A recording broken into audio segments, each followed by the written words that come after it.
Welcome to the Mechanical Ink podcast, a collection of conversations about the open source ecosystem. We speak with maintainers and companies that play a key role in ensuring the health and sustainability of open source today and in the future. Hey Julia, and welcome to the Mechanical Ink podcast. Hi there, it's great to be here. Thank you. Yeah, I'm so glad. So I learned about you through Tara Robertson, with whom I had a conversation on a different podcast host called the My CDM Network podcast. And she was like, she mentioned some of the work you do. And I was like, that's super interesting. She's like, you should totally speak to her. And I was like, I'll try my best. And I reached out and you were like so kind from the beginning. So, thank you so much. I really appreciate you taking time out of your day. I know all of us these days are always super busy. So I'm always grateful when people take some time to have a conversation.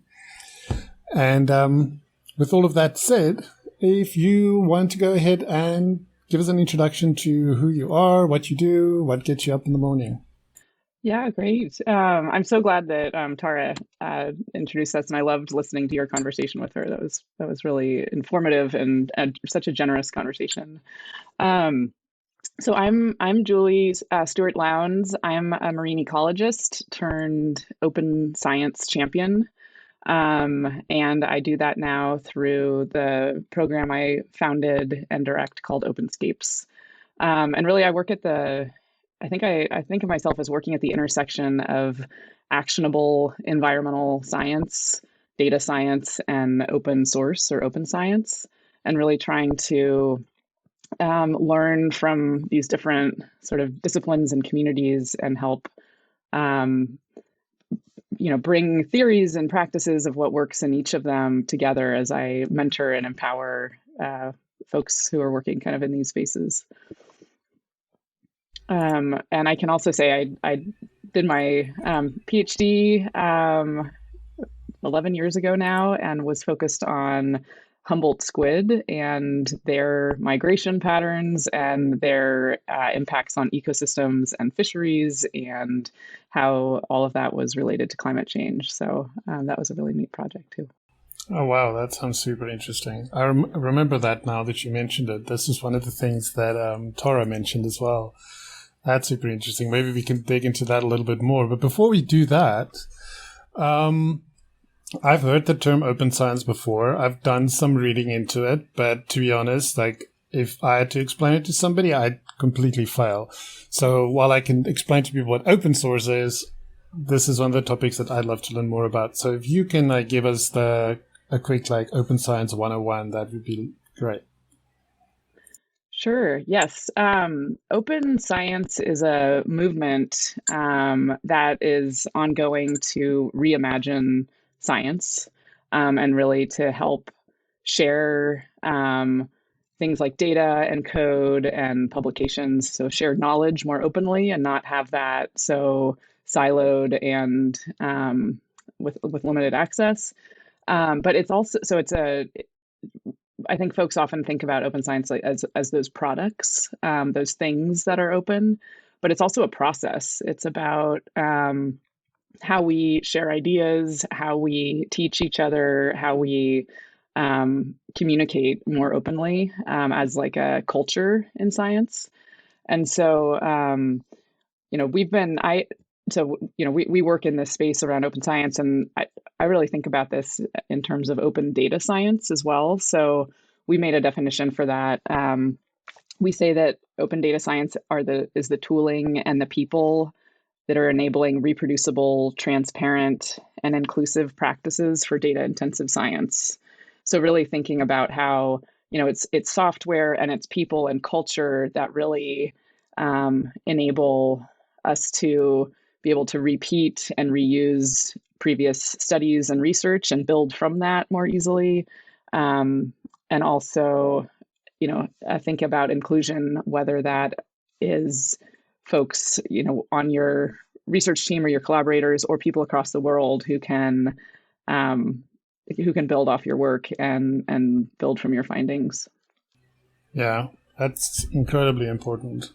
I think it's weird that it's not always been like that, but yeah, I can definitely see how that makes sense. Yeah. No, I think the idea of around technology is really critical to open science, because sharing research used to be really hard to do, right? You're writing documents on paper and mailing them and publishing them in small journals, and that has that kind of legacy has become so ingrained and siloed that sharing, it used to be hard, things changed a lot, obviously, through technology. Then you could email people things, you could CC many people at once, so you could distribute more easily. And so I think like this open web and like the ability to share things more easily, distribute and amplify is really powerful. But the culture of science has been sort of still modeled after writing things on paper and distributing them to narrow groups. So it's like this, the culture the technology enables us to share much more openly now, and to leverage like principles from open source and the open web, and all the things, that I learned at Mozilla. And I know we share that Mozilla connection. But I think the culture of science around, the idea of sharing things earlier, getting feedback earlier, collaborating with folks earlier around, all those sort of open source principles, are something that is this big sort of cultural piece of open science that we're working towards in science. Yeah, that makes sense. Because, I mean, if you think about it, like the internet kind of started because of this need for researchers to share stuff more easily. And then the culture just never kind of caught up to that. It's interesting to think about it that way. Huh. Never thought about it. I'm curious about the work you did with squids. If you don't mind digging into it a little bit more, like how did you come about that, and like what are some of the key things you took away with it? And the reason why I'm curious about that specifically is because I read quite a lot about. I love wolves, and so I've read quite a bit about wolves. And there's this whole thing where they were reintroduced. I believe it's back in the park's name escapes me. Yellowstone National Park. Yep. Yeah, they were reintroduced there, and how their reintroduction completely reshaped the environment back to the way it used to be, because the balance was off, and it shows like how we need to be so careful about, there's this thing that I hear about a lot where people want to essentially make mosquitoes not exist. And if you just think about how annoying a mosquito is, you're like, yeah, of course we need to. And also how many people die, like, in Africa, especially from malaria. It sounds like a good idea, but then there's this bigger question about, but what is the ecological impact of removing this one seemingly insignificant insect from the ecology?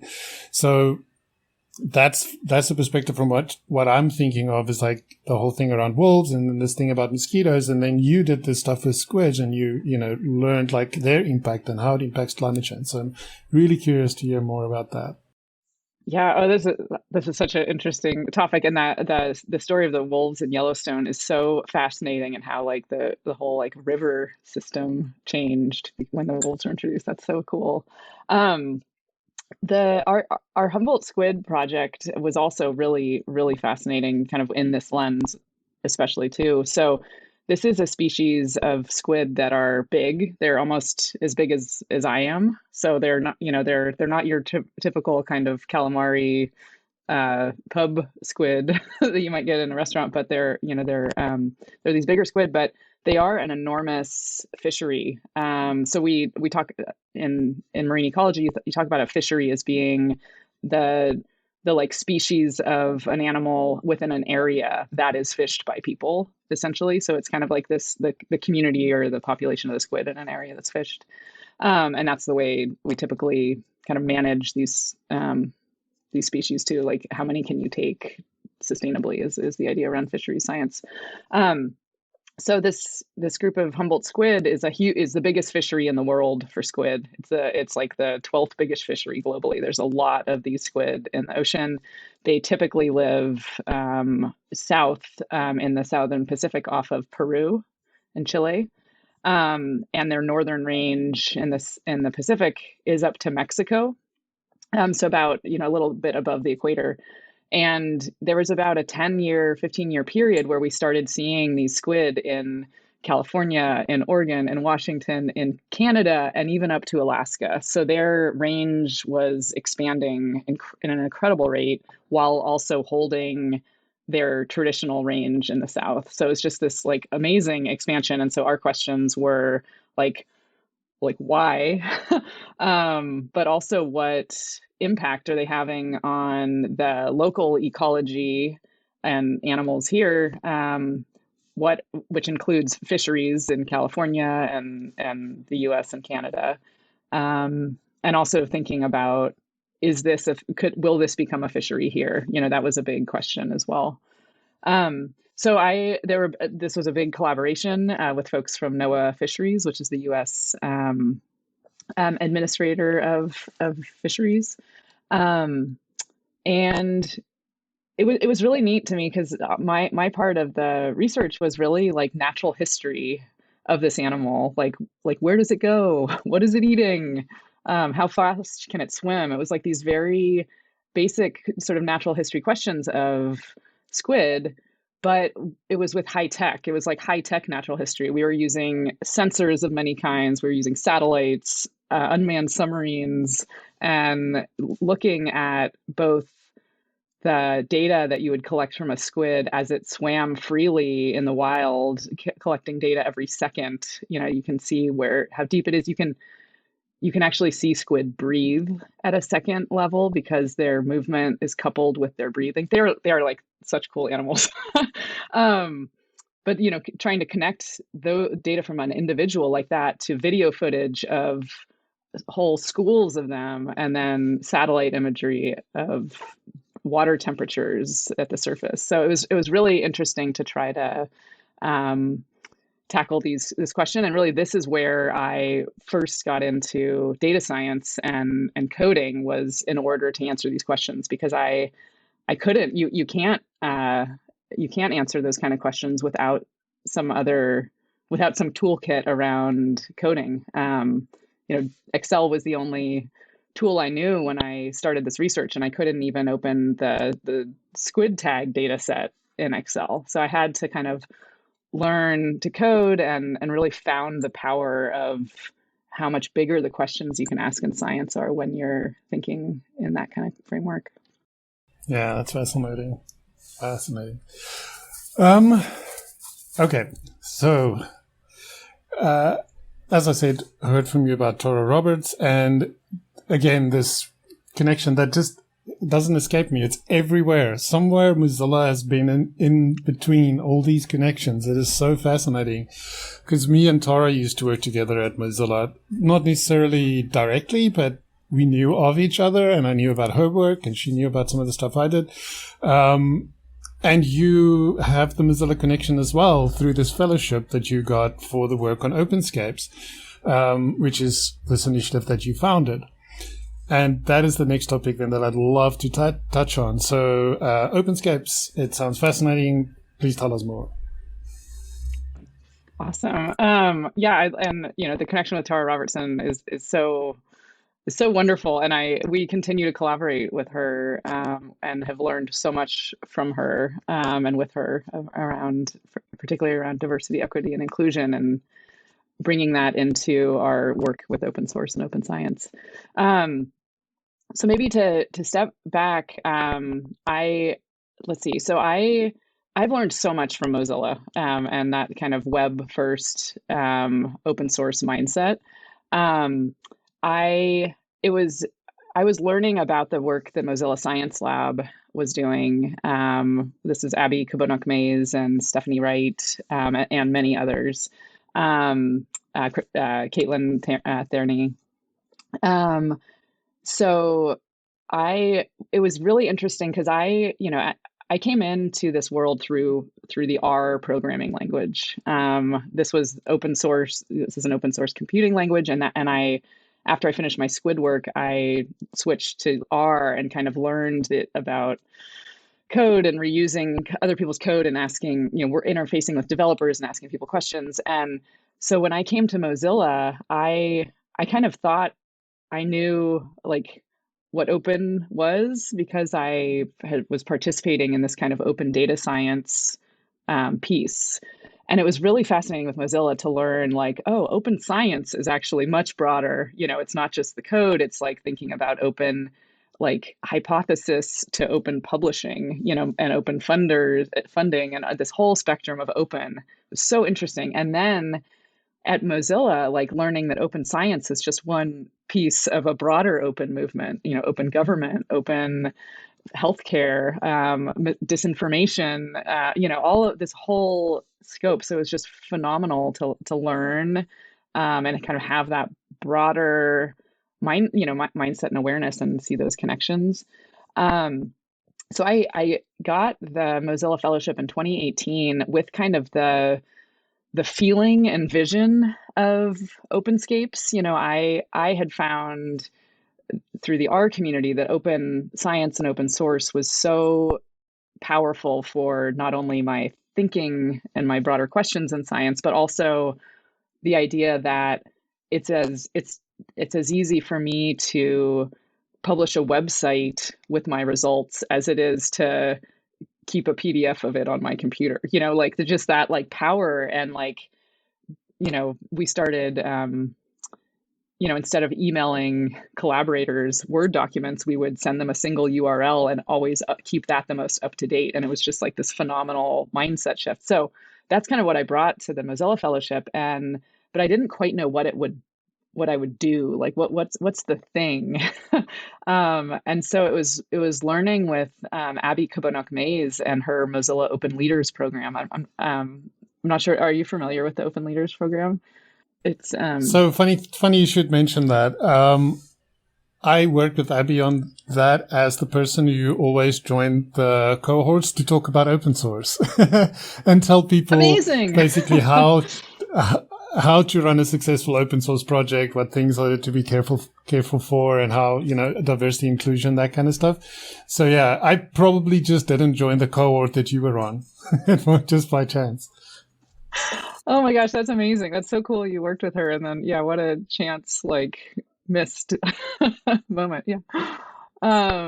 Yeah, that program was so transformational for me. I learned so much through, I designed Openscapes through that program, using the open canvas, thinking through community and codes of conduct, and just the whole mindset around open. And then the architecture of the Mozilla Open Leaders program is what I eventually, forked to create Openscapes. Like, I was like, this cohort-based remote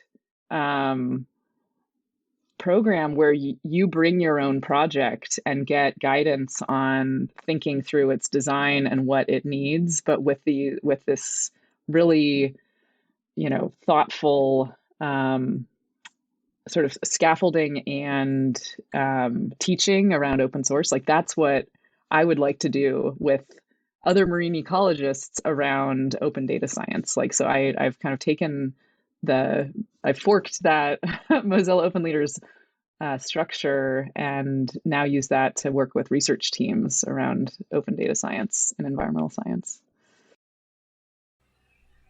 Fascinating. So the interesting thing also about Abby is that she's no longer at the foundation. She's over at GitHub. I'm still in contact with her there, and she's on the open source team there, and she works on things, among other things, the GitHub Accelerator, which is has very much some of the same feelings as the Open Leaders thing. Also, this idea of taking an open source project that has got some momentum behind it and putting them through a 10-week essentially course where you get paid, you get like a decent stipend, like $20,000. And you also get access to people who've been doing open source for a long time. So it's very, very similar. So it's very interesting that, she's moved over there and she's kind of still doing the same kind of thing. Amazing. That is so cool. And she is so awesome. It is.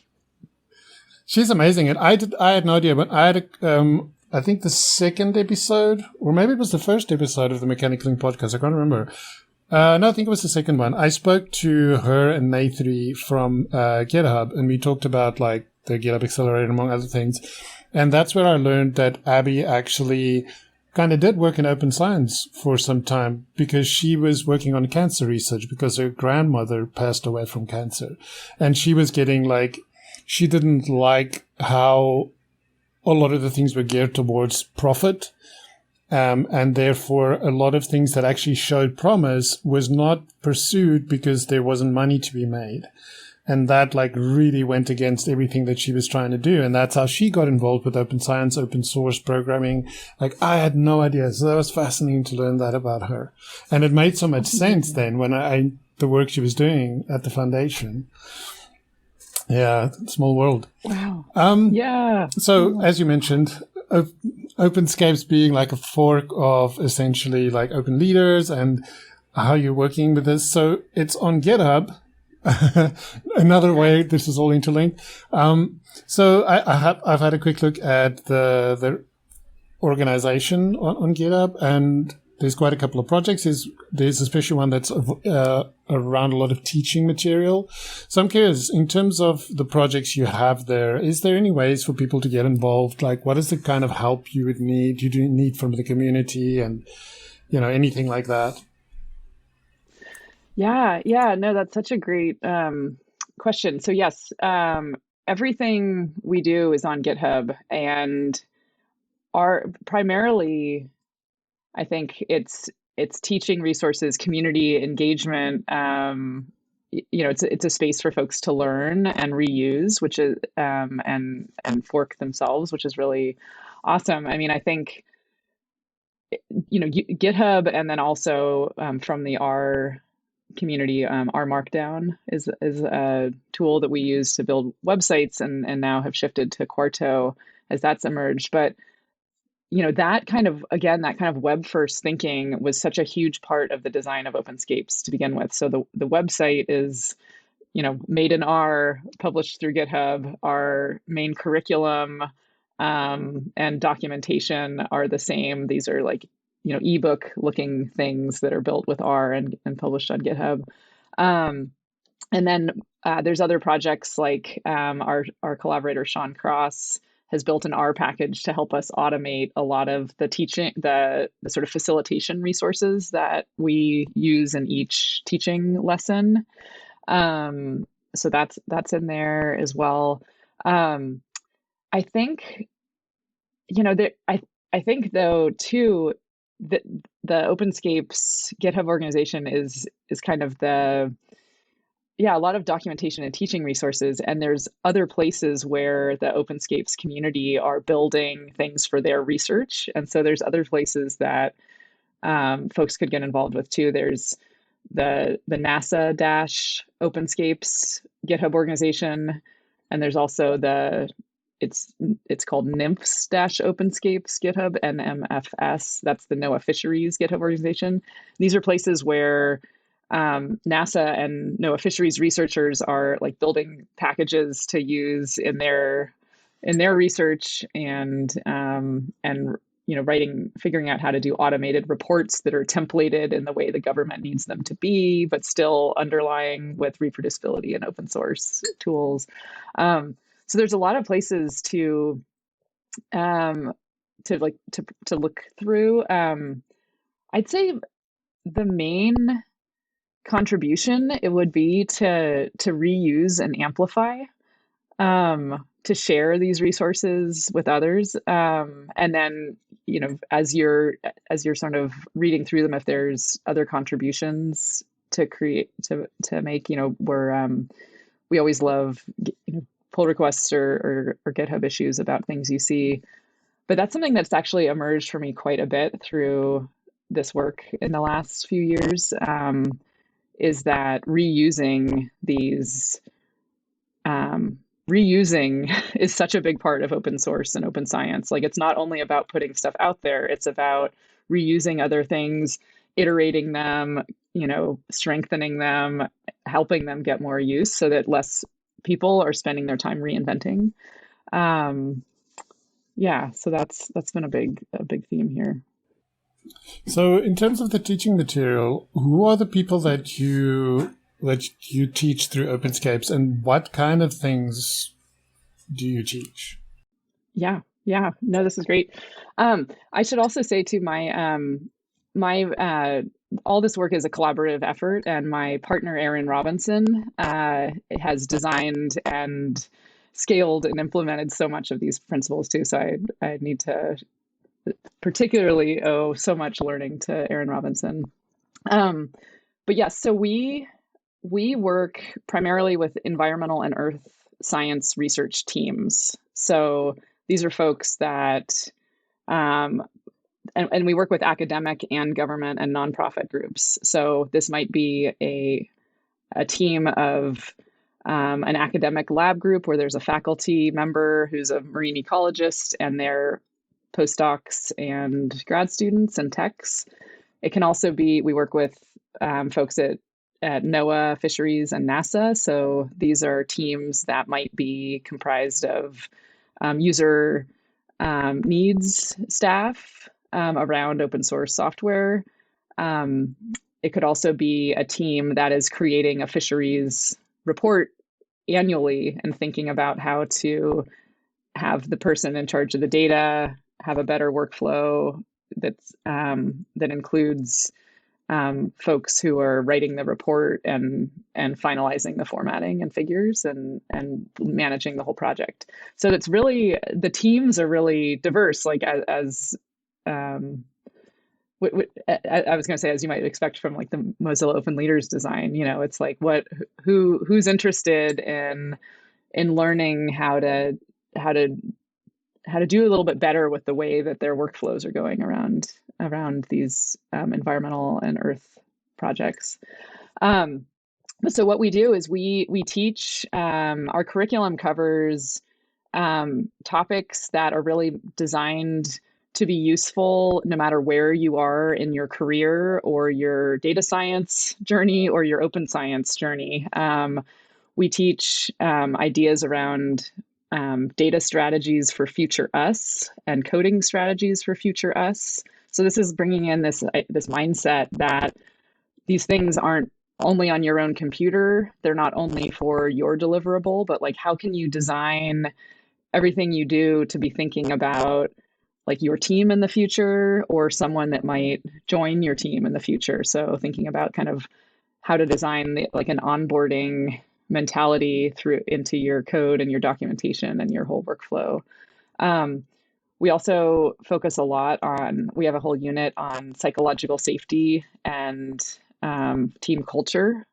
And so bring in that lesson was designed by Tara Robertson as she worked with some of our teams early on and was like, this is kind of woven throughout the program, but let's create a full unit on this to share like research and language and examples around why psychological safety is so important for teams. And that's one of the most, I think, compelling lessons in the whole program is on psychological safety.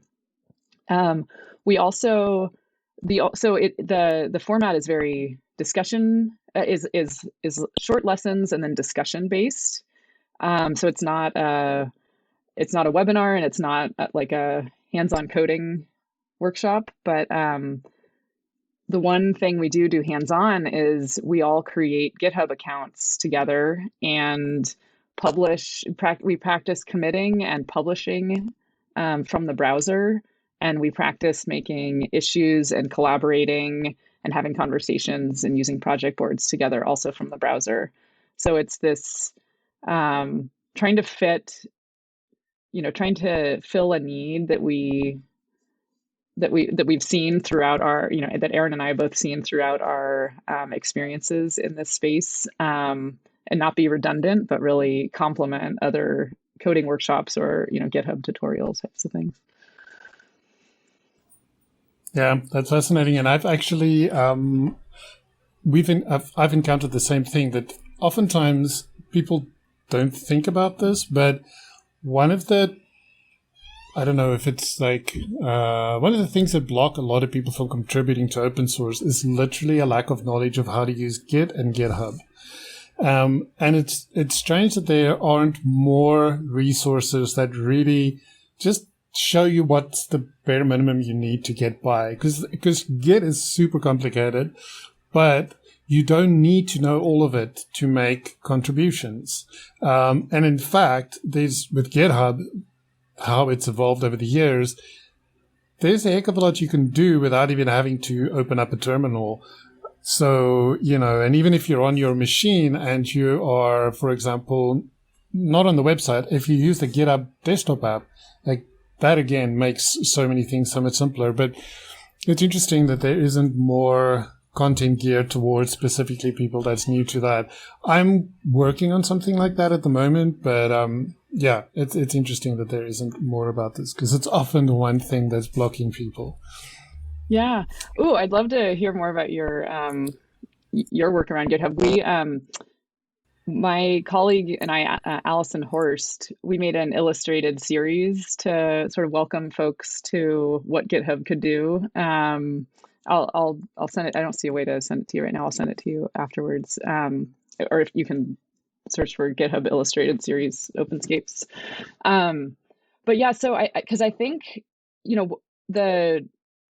the main need that we see in with environmental scientists is like a welcome to GitHub and a welcome to coding. Like we think of sort of meeting folks at the trailhead of about to enter a big landscape of open science and sort of having that moment to sort of orient to what's there and that it's for us as environmental scientists.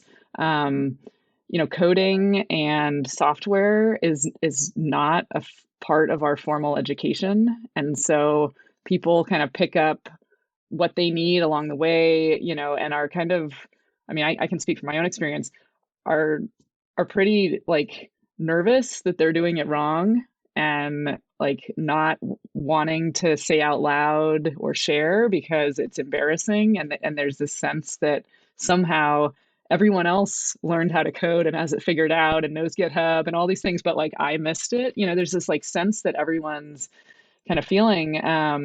So in addition to the need to, formalize this in education and have, recognize that, science requires code in 2023 and how can we, teach and support students. But it's also about upskilling the workforce and providing opportunities for folks in current, government jobs because, we need, sort of opportunities to learn this stuff and experiment and tinker and make a merge conflict and spend, half an hour figuring it out with a colleague, like that's part of science and government work, right? In this space right now and supporting colleagues in that way is really critical. Yeah. Yeah, agree. So kind of moving towards a topic that you sort of started speaking about and mentioned, but I wanted to dig deeper into. Yeah, I'm going to take them in the order I had them planned. So the climate crisis, it's a big topic. And so I find it fascinating that it's, I don't know, as low priority as it is. I find it hard to understand, and maybe it isn't, but it sure feels like it is. If we looked at the way the world came together during COVID, it's fascinating that hasn't already happened around climate. So again, it's a very broad topic, so feel free to dive as deep as you want or stay as shallow as you need. But just generally, what are your thoughts around this? What projects and initiatives do you know of that you think people should be aware of and get involved in because they really are meaningful? And then, yeah, I'll let you do that first, and then we'll touch on another topic. Okay. Yes. I totally agree that the climate crisis is huge and is not sort of, we don't hear about it as much. It's not front of mind and is actionable like in our daily lives as much. We're really inspired by the All We Can Save project and movement. This is a book and a website and a movement. The book is edited by Ayanna Elizabeth Johnson and Catherine Wilkinson. And it's their first book was focused on women climate leaders in the US. And the book is vignettes and stories of like hope and struggle and action and like solutions to climate. So we try to bring that kind of energy and hope and like, love to the work we do with environmental scientists around data science and open source. These are the folks that we work with are just phenomenal people. They're dedicating their careers to contributing to climate solutions of all kinds, whether that's thinking about fisheries management and food sources and livelihoods of fishermen and communities, or whether it's thinking about drought on broad scales.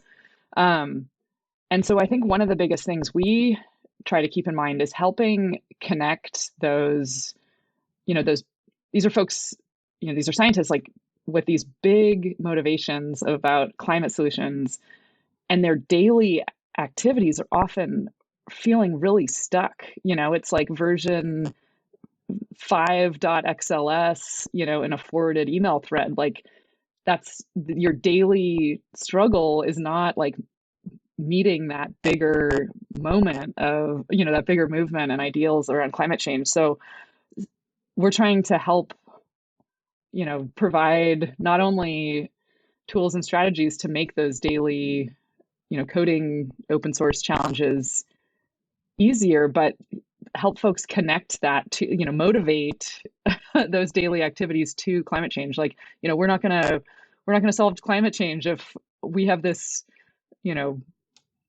six level email thread about this one data file version. Like how can we think about shifting that to like how can we expect there's a better way and then have agency to change that better way? And I think that kind of mindset in your daily work in code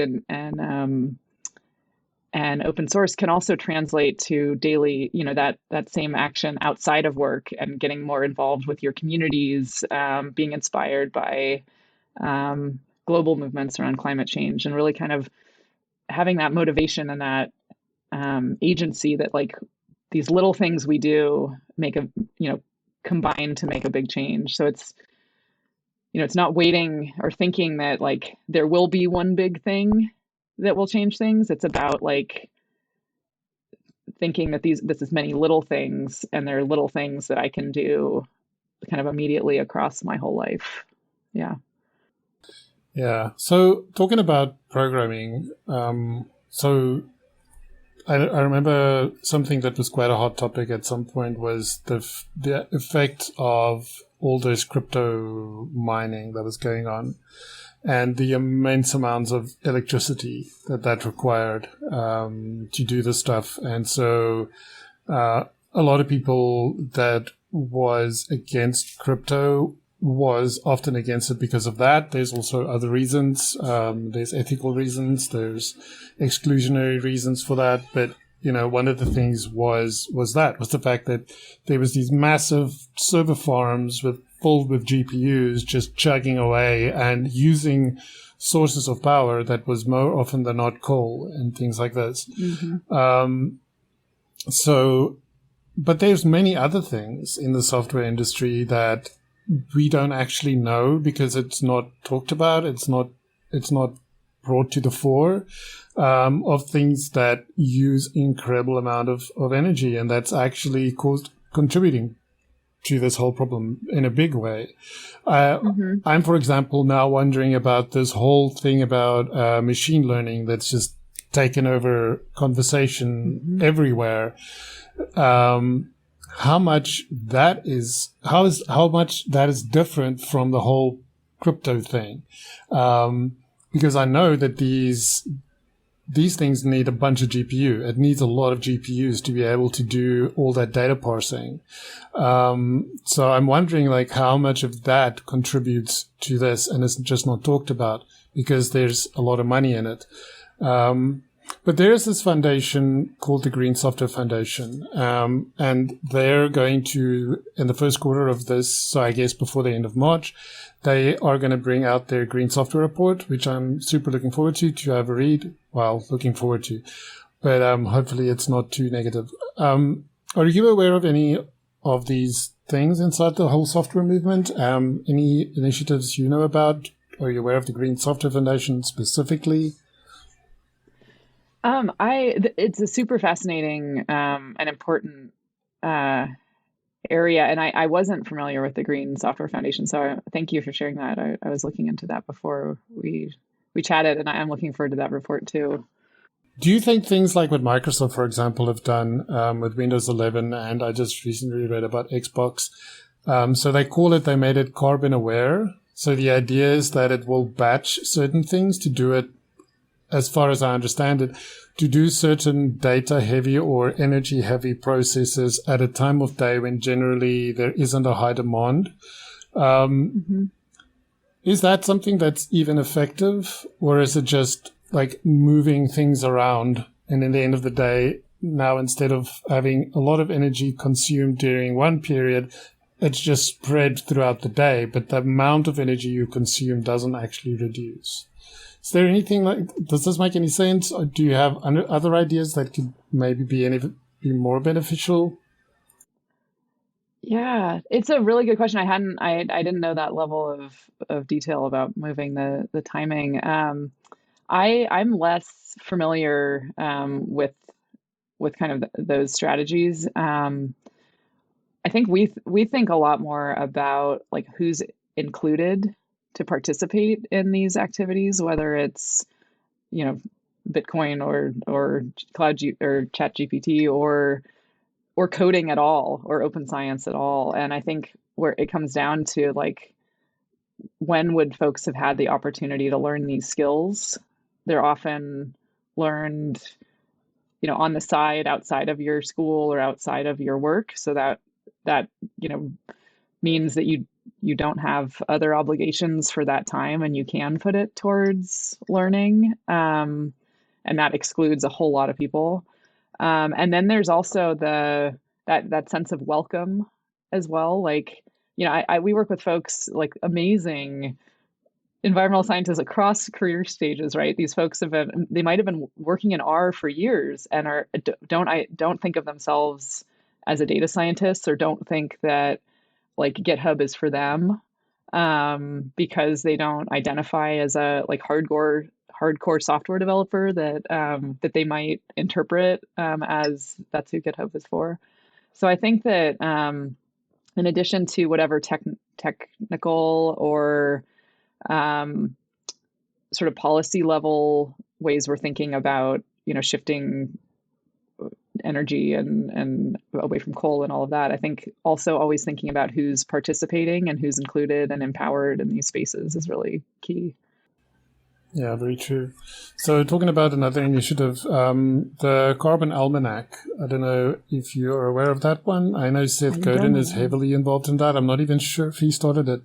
It's also a book and a movement. I still need to read the book, but I was wondering if you were aware of the Carbon Almanac.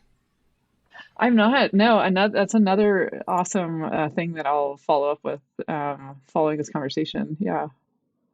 It sounds really interesting. I really need to dig into it, just because I'm super. That's like one of the things I'm really, really worried about. But worry doesn't change anything. So we need to do something practical. Having kids and looking at them and seeing the concern, fear they have about their future. I mean, in general, I would have cared about this, but that just brings it home, makes it real. When you speak to your kids and they're like, we're really worried about what's there going to be for us. Like, when you think about, like, what's the point of starting a career? The earth might not be around long enough for me to do anything worthwhile anyway. That's hard to hear. That's really hard to hear. And looking at people like Greta Thunberg, who, I mean, some people, I'm sure that everything she does is, nobody's perfect, right? So everybody makes mistakes and says the wrong thing. But I think she started this whole thing from a place of real fear. And I think where it became really real for me is the documentary that was made. And there's this point in the documentary where she's on the sailboat where they're going to New York. And she just breaks down crying. And she's like, this is all wrong. I shouldn't have to do this. I should be back home in my warm and cozy house with my dog and doing my schoolwork. I shouldn't be on this boat wanting to throw up and stuff like that. And I was like, that is so true. That is so, so true.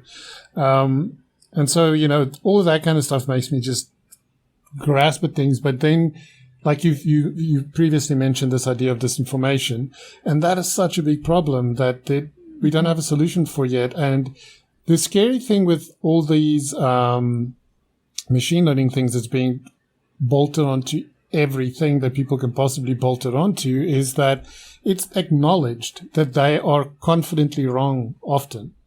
And so we have this whole new fake news generation machine that people are asking questions and it's answering them. And how many people know? Like, I think it's one of those scenarios again where I think a lot of people that use this technology is not aware of the fact that these things are confidently wrong, and they're taking these things at face value. And the problem now, of course, is these things don't even cite their resources, so it's not even right there in front of you to be able to go and double check. It's up to you to know that. I don't know. That sounds a little fishy. Let me go do some additional research. I don't know what your thoughts are around all of that rant of mine. No. I something that I've just learned about is Kate Rayworth's work around donut economics. Have you heard of that? It sounds familiar. Yeah, it's the idea that and this is, I think this speaks to like an underlying theme here around climate is it speaks to the idea that our economy, the way we think about economics, is all wrong. Like growth is not sustainable, right? There's no other system in the natural world that doesn't destroy itself with too much growth or destroy its system or its host with too much growth. And so so she presents the idea of donut economics where the inner ring of the donut is the like what humans need at a human level, water, food, shelter, peace. And the outer ring of the donut are the planetary boundaries that we cannot exceed, like pollution, species loss, and climate. And our economics should fit within that donut. We shouldn't undershoot the human needs, and we shouldn't overshoot these planetary boundaries. And if we think of that as the economics model and not that supply and demand and growth are the pictures that we use, we can like reimagine economics and these boundaries for climate change. And I think it's so fascinating to hear her talk about this, and also to talk about examples of cities redesigning their infrastructure around this principle and beyond. So I'm getting interested in how that can play into more of our thinking and work around open source and data science with the environment. Yeah, because it's all, like they say, it's all connected. I don't think we can double down on any one thing and expect that it will be the panacea for all our problems. I think we grasp to that because it's a lovely idea, and it feels like there's a chance to win if you can identify this one thing. It's like people were heavily focused on, let's just plant as many trees as possible and it'll all be fine. And then it was like, well, that don't not do that. But for example, I recently learned that peat moss and these big peat moss, I can't remember what they call it, but that you get in places like Scotland and Ireland, they lock up way more CO2 than trees, and they're being destroyed at an incredible rate in those countries because of just farming and expansion, like too many people living there. So, again, it shows you that there isn't just this one thing. There's these multiple things. And economics definitely plays a role because, like I said, with a lot of these things, there's so much money locked up in coal that people push back when you say, no, don't build another coal power plant, build like solar farms or wind farms or whatever the case may be.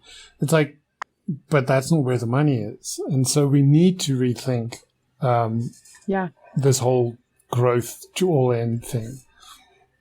Yeah. Yeah. And I'd love too to see the like folks who are, in Scotland or Ireland with the peat moss trying to decide what steps to take. Like if they had that sort of reuse, who else has been in this situation? What other options are there? If they like that kind of mindset and that kind of access to learning that, a community and, across the world had a similar situation or different circumstances, but they, use these principles and were able to think of it that way. If there was kind of that sharing of information and that kind of mindset that you're like, you don't have to figure this out alone. You don't have to start from scratch. And I'm sure there is to some degree that happening already, but this idea of what open source and open science and open knowledge on the open web, with, citations and fact checking, that can actually like help us tackle these challenges together, so that it is kind of these like smaller daily efforts that really do make these big changes together. Yeah. Yeah. So in terms of misinformation, are there any, so when you want to fact check something, are there some resources that you rely upon that you can like suggest for other people? If you, like my daughter, for example, she reads up quite a lot about climate. And oftentimes she's like, I've read this thing, but then I read this thing here, and I'm not so sure which of the two is the one I should believe. Like for people like that who are curious about these things, are there any like resources that one can point them to that's trustworthy? Yeah, I really like Project Drawdown, which is a global project to have examples in different arenas and actionable practices in different arenas to draw down carbon. So they have a book and many web resources that is one place I go to learn, and also kind of look to them on Twitter or Mastodon to see kind of what they're talking about on a sort of daily level. So yeah, they're a good group, Project Drawdown. Cool. So in general, for like kids, teenagers, young adults, what are some of the ways that they can get involved in like the type of work that you do and then work around climate? Like what is some good avenues for them? I'm also thinking about kids that homeschool, kids that don't have access to, get to some of the universities that has a natural on-ramp to these things. So if you're somebody, let's say in South Africa, and you're 19 and you're thinking, I want to do something with my life that's meaningful and that works towards solutions for this, like what are some good ways for them to get involved? That's a great question. I mean, I'd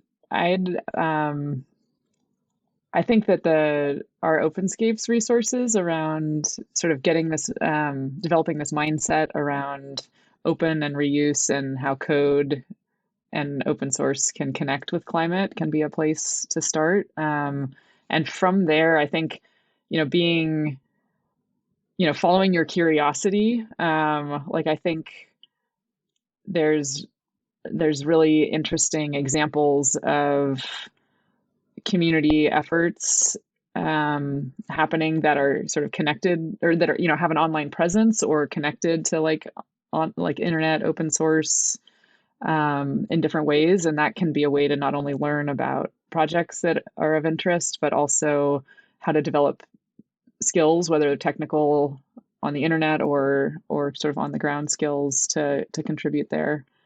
Yeah, I think that's not, that's still a very broad answer, but that kind of I think connecting local on the ground climate action with sort of open source code is like a really rich place to see an intersection and to kind of follow both at the same time as folks are looking into these things. Cool. Yeah. So the NASA's Earth Data Cloud Cookbook. This is something that you link from your GitHub profile. I was going to like, duh, that NASA's involved in all of these things. Of course they are. But now, if a lot of people hear this, they're immediately going to think cloud as in cloud computing. And I'm not sure, maybe it does play a role in that. But can you tell us more about this Earth Data Cookbook? Yes. So we have a project with NASA Earth Data, which is a super exciting project with a lot of amazing folks. So I like to preface this, when you think of NASA, you might think of outer space, which is what I certainly think about.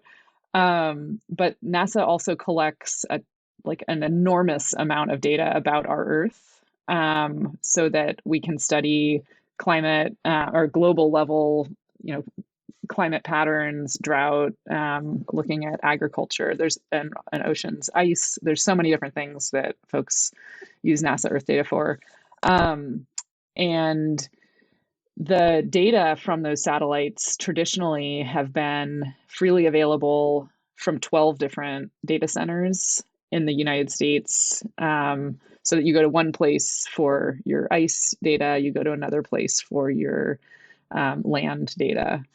But after many, many years of planning and effort, NASA's moving all of that data to the cloud so that folks won't need to go to 12 different places for those data sets, but can access it all from the cloud. So that is the cloud, the internet cloud. But what that means is that people who are accessing those data are going to need to move their compute to the cloud as well. So sort of potentially away from a download local computer model and towards a cloud computing model. And so there's a lot of skills that are involved with cloud computing. Not only so there's a lot of different pieces there. So what this NASA Earth Data Cloud Cookbook is, this is a collaboration with staff across these 12 data centers that we've been working with that are part of the NASA Openscapes Mentors community. And they are coming together to, first of all, design teaching resources to help researchers make this transition. But in doing so, they're having to learn how to do it themselves. So we're all learning how, what does this look like? What does cloud computing look like for NASA Earth Data? So we were able to collaborate with 2i2c, which is a nonprofit that manages cloud infrastructure. They've set up a Jupyter hub for us. We're writing tutorials using Jupyter notebooks, publishing them with Quarto and GitHub, and kind of designing and iterating this practice of how researchers will access this data in the cloud. And it's just been such an amazing, I mean, it's an ongoing and amazing project to really learn and design together as we've also been teaching researchers and then learning from those researchers how to support this transition to the cloud. That's fascinating. I would love to know if there's any data that comes out of that about the impact of cloud computing on the environment and how one can reduce that.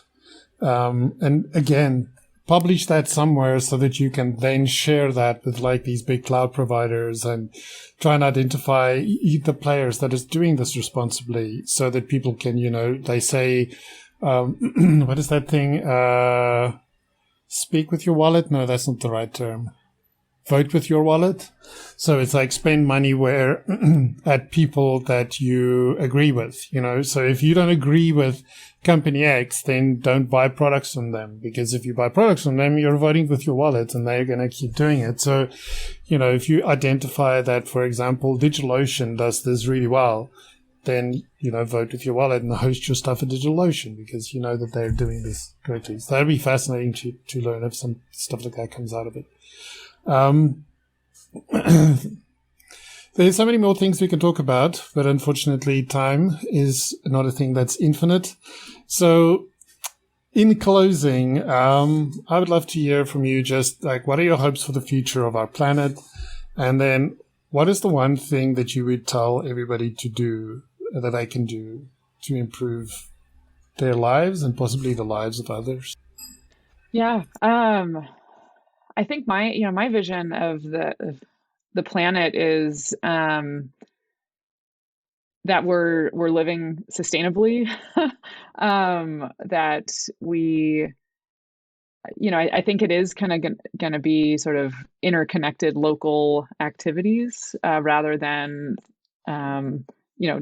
local efforts that make sense to place and communities that are learning from each other, connected through tech and open source, but really, even just thinking about like, eating seasonally local farmers markets rather than complete, global agriculture is maybe one example of that. But I think, overlapping these ideas and principles from economics, from community building, from social justice movements, from open source, layering all these lessons learned so that we can be connected and learn and live sustainably within that kind of donut is kind of the way I think about it. And then the one thing I think that everybody can do is approach all these things with kindness, kind of giving ourselves and each other a bit of grace as we go forward, but not, that also means though, like helping, stand up for each other, standing up for what's right, but really, having empathy with each other at, whether that's in the idea that we can all learn from each other and help each other if kind of we build that kind of empathy and trust. And I think that starts with kindness. Yeah, trust is so key to everything. And I think we see it daily in our work. As soon as trust is lost, the working relationship becomes so much harder to manage. And I think especially in our remote world now, trust is so key because, where previously people could see how I see John over there sitting there by a desk, he must be working. Now that, you have to trust that the person is doing their work, even though you can't necessarily see them, which I know for a lot of people was really, really hard when we moved there. So that's definitely key, I think. I know I said that was the last question, but while you were talking, I was thinking of something else. With all the work that you've done, like all the research, all the people you've worked with, all of this kind of stuff, is there something that you've seen or encountered that has had like a massive impact on you? And maybe on you personally, but then also that then has a large impact on the world that many people might not even be aware of?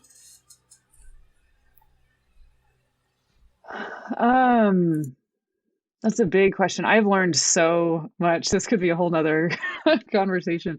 One thing I think that keeps coming up and like relearning is the idea of slowing down to speed up. And I think, I Braiding Sweetgrass by Dr. Robin Wall Kimmerer is just a beautiful kind of it's a beautiful book about indigenous knowledge, science, and botany, and the teachings of plants, and that there's themes in there that resonate with our work, where this idea of slowing down to speed up, the idea of if we want to tackle these big challenges, like we've got the technology at our fingertips, but like let's slow down to make sure everyone's included in using that in using that technology as they need to, so that we can all kind of interoperate more easily together. I think part of that slowing down, this practice that we help teams incorporate into their work, is to have scheduled meetings together where they talk, they get to know each other as people, they build that trust, they build those real relationships, but they also start talking about like what's working about your daily workflows, and what feels good, what feels hard or stuck, and like kind of emerging from that are like, oh, we could automate this with an R package, and like we could build all these, there's like all that speeding up that goes and those connecting across across countries and themes and stuff. But if you slow down to build those relationships, and also like reflect on where you are, like are things feeling good to you personally and to your team, I think that's been profound in a lot of ways. Oh, that's great. Well, thanks, Julia. This was really a good conversation. There's so much here and there's so much more, and I'd love to definitely stay in touch. I think there's some amazing work that you do, and like, thank you for everything you do and, everything you will do going forward. And I'm looking forward to see all the things that comes out of this, and hooking up at some stage down the line and sharing some more of this amazing work. So thank you so much. Thank you. You the same. This was really a delight, and I've learned a lot. I'm looking forward to following your work in the future, and also the resources you shared just in our conversation. So thank you so much. Thank you for listening to the Mechanical Ink podcast. Join the conversation on Discord. All the links are in the show notes. If you enjoyed this episode, please like and share it with your friends and colleagues. If you have a moment, please leave a review for us on Apple Podcasts, as this helps others find us and helps us make a better podcast for you, our listeners.